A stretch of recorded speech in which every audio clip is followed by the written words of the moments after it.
Hey, it's your pal Mike Shea from Sly Flourish. Today, I want to talk about point crawls. Point crawls are a way of handling overland travel and exploration I've only recently gotten into, and I found them really fascinating. I've started using them in my Eberron homebrew game, and I wanted to talk about them today because I've learned a lot from them, and I think they would be really useful. This show, like all of the work of Sly Flourish, is brought to you by the patrons of Sly Flourish.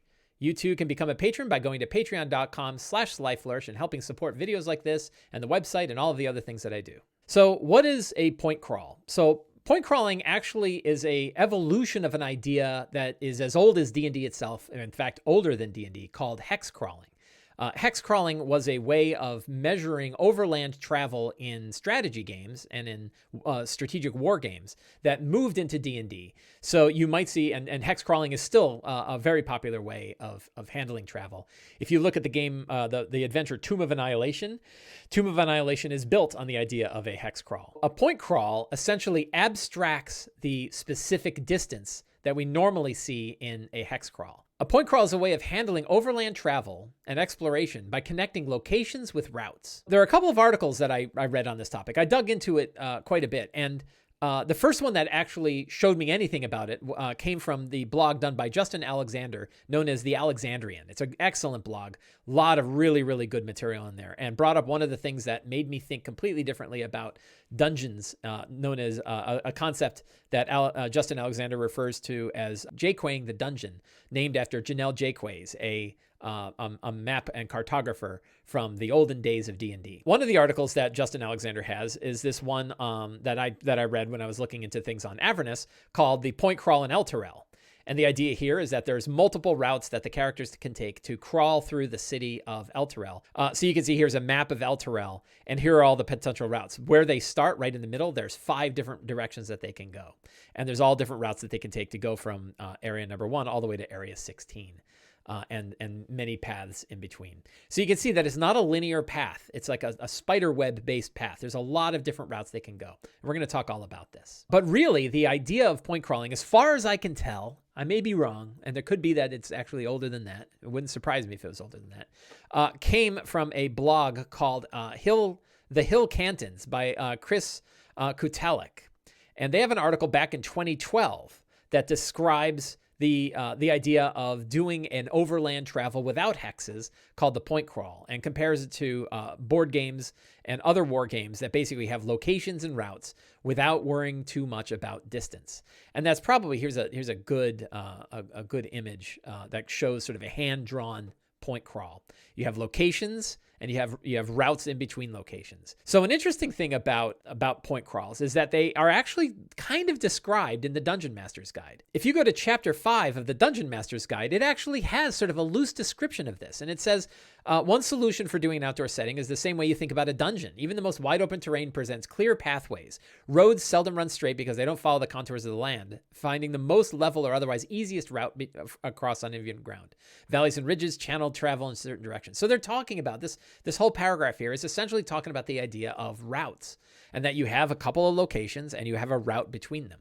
And that's really what we're talking about with a point crawl, is you have a number of locations and you have a bunch of routes that connect those locations. And it's probably not linear. So the main difference, if you think about a point crawl and a hex crawl, is that hexes have very specific distances. And the DMG also describes this in one of the earliest chapters of the book. It talks about mapping your location.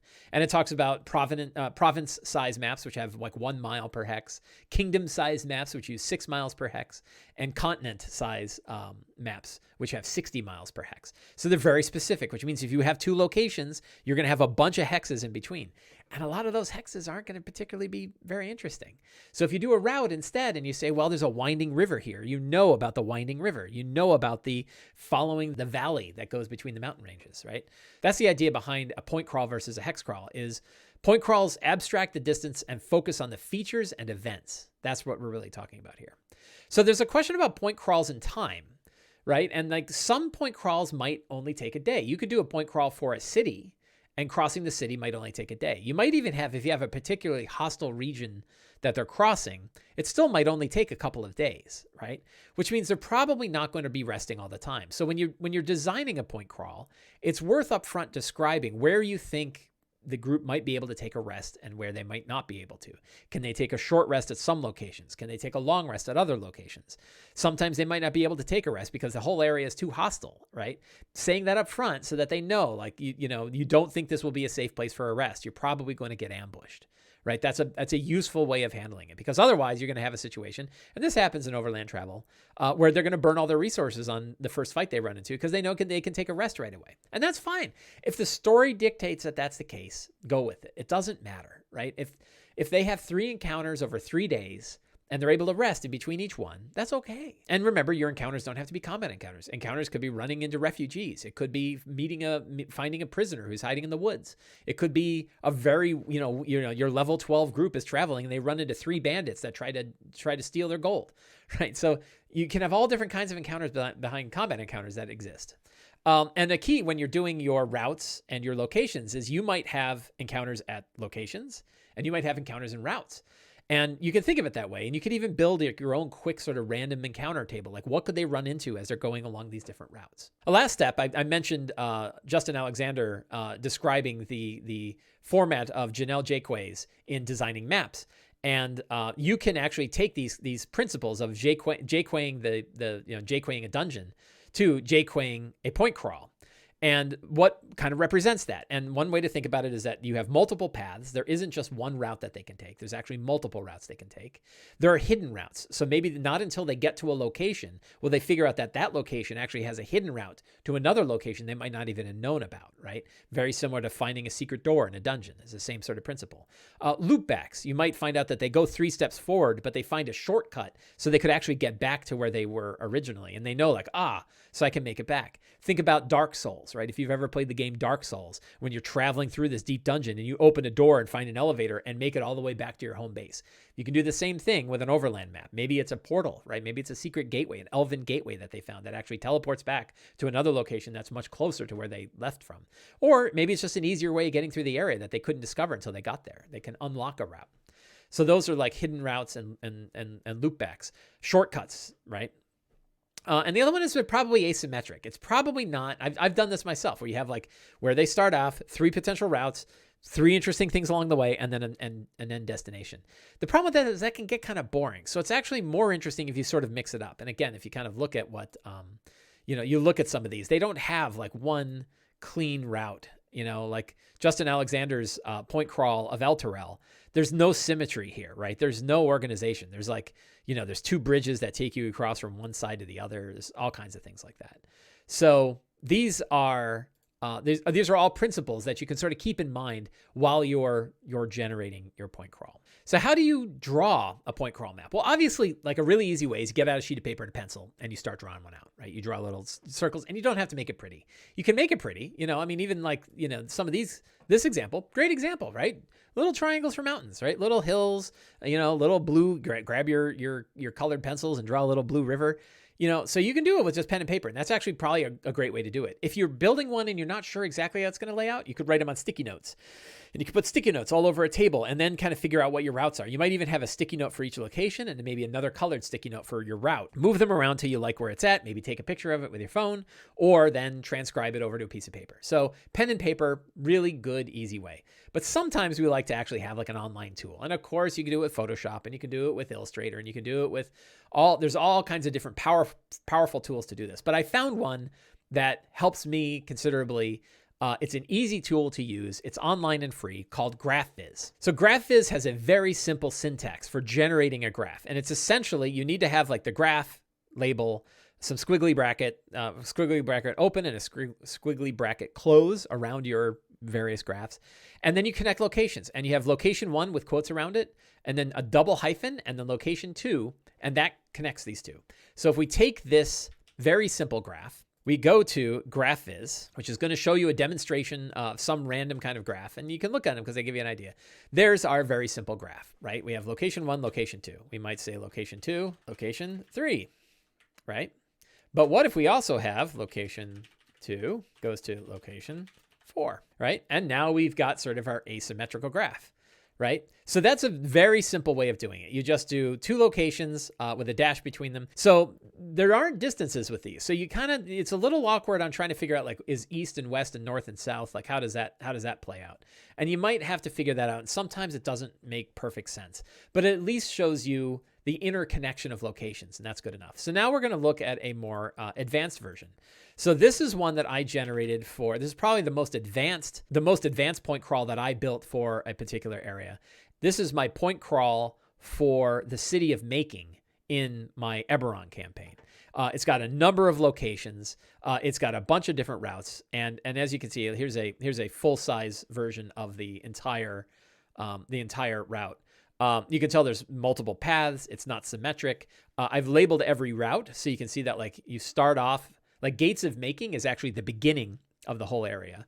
And there's a central road that leads into the central city. There is also this secret path called Blackwater Way, which is like a river of black water that goes around the outer edge of Making. And they can, if they have a high enough perception, they can see, like, wait a minute, that's leading somewhere. And they can follow that to a large area called the Runoff, which is then near a wreck of a skyship, of an airship, that gets them into the back door of the city to the Fortress of Blades. Or they could take the Roads of Triumph and go to the Impaled. So this is a big place, big campaign area, lots of things going on, lots of different ways for the group to kind of get from one place to another. And the syntax for this is all here, with the name of the location, a couple dashes, the name of the other location that it connects to, and then I labeled the route by doing bracket label equals and then quote the name of the thing. So then the other one for your secret routes is you can do a style equals dashed. So that's another bit of syntax. Again, a whole copy of this is down in the show notes. So if you want to look at the syntax and try it yourself on Graphviz, in the show notes below, you can download this whole one and figure it out. One other trick you can do is you can actually highlight one of the locations by giving the location name and then a bracket and then color equals and then the name of a color. In this case, I did color equals red. And so you can see that over here on the right, it highlighted the Skydancer wreck. The value of this is I can highlight where the characters are at any given time. And that way we can see their current progress through the Pointcrawl map. So very handy. One of the nice things about Graphviz is it's easy and it's fast enough that you can actually use it to show the progress that a group has made through a location as they're navigating. So maybe on your side, you have the full map, but maybe on theirs, they've only seen some of these. So as an example, I cut out a lot of the nodes here to show just the ones that the characters have seen. They've gone to the Gates of Making, right? They've seen the Road of Triumph. And they know that at the end of that is are these impaled, basically people that the Lord of Blades have impaled on pikes, right? They went to the Runoff, then they followed that through Blackwater Way to the wreck of the Skydancer, and that's where they began. And now they can follow the Scorched Trench to the Fortress of Blades, which they can see. So I can sort of build out a player-focused version of the point crawl that shows them the choices that they've made and the decisions that they have coming up without showing the entire point crawl at once, because it won't all be revealed to them at the same time. Graphviz makes it fast enough that I can edit the graph while I'm playing the game, dump out, like you can click up here and say store the ping to disk. And now I have a ping. I have an image of that I can throw right in my Notion notebook, or I can send it right to Discord, right? And I can say, here's a point crawl version of where you are. You started at the Gates of Making. You saw that there was a path through the Road to Triumph. You decided not to take that. You instead went to the Runoff, then followed Blackwater Way to the Skydancer, the wreck of the Skydancer. And now you can see that there's a Scorched Trench and the Fortress of Blades is beyond that. So when I was running my Eberron game, I ended up running a lot of adventures in cities and a couple of adventures in overland exploration. And I didn't feel like, even though I've been playing D&D for many years, I didn't feel like I had the right tools to help me describe it, because I'm used to running published adventures. Usually the adventure tells me how to run these sorts of things. But when I was making up myself, I didn't really feel like I had the right tools to be able to describe it, to make it interesting, to make it feel real to the players, and to give them meaningful decisions. And even though I had already become familiar with the idea of Jaquaying a dungeon, which is, again, an excellent way of describing how dungeons work, I didn't really have something similar to that for doing like city-based exploration and overland exploration. And what I found by doing research on this was that point crawls were the exact kind of thing I needed. They're abstract, so I don't get caught in the minutia. You know, if you think about movies like Lord of the Rings, they didn't talk about how many hexes it was to go from the Prancing Pony to go to Weathertop, right? They had one scene in between. They had a little montage. They threw some apples at each other. They got eaten by bugs, and Aragorn sang a sad song, right? And those events took place somewhere in that location between the Prancing Pony and the Watchtower of Emyn Sul. Point crawls are a real good way. They fit my style. You know, I want to move fast. I want to stay loose. I want to focus on the interesting parts of the story. I don't want to get caught up in minutia. And hexcrawls are cool. I'm not bashing them. They're neat. I ran a hexcrawl when I ran Tomb of Annihilation, and it was fun. It was fun until it wasn't, and then we stopped doing hexcrawls, and we just started doing what was kind of like a point crawl. But I think I would have thought about Tomb of Annihilation differently if I knew about point crawls back then. But I know about them now, and they served me very well. I've run about 3 different point crawls for 3 different major locations at this point, and they've worked really well for me. So it's a topic I'm excited about, and it was fun to try it out, and a fun thing to describe here. I found Graphviz to be a great way to generate the point crawl descriptions. And they've worked really well for my game. So I hope you enjoyed this video. If you did, please take a look at the Sly Flourish Patreon page at patreon.com/SlyFlourish, or subscribe to this channel, and you can see other videos like this. And I want to thank you very much, and get out there and play some D&D.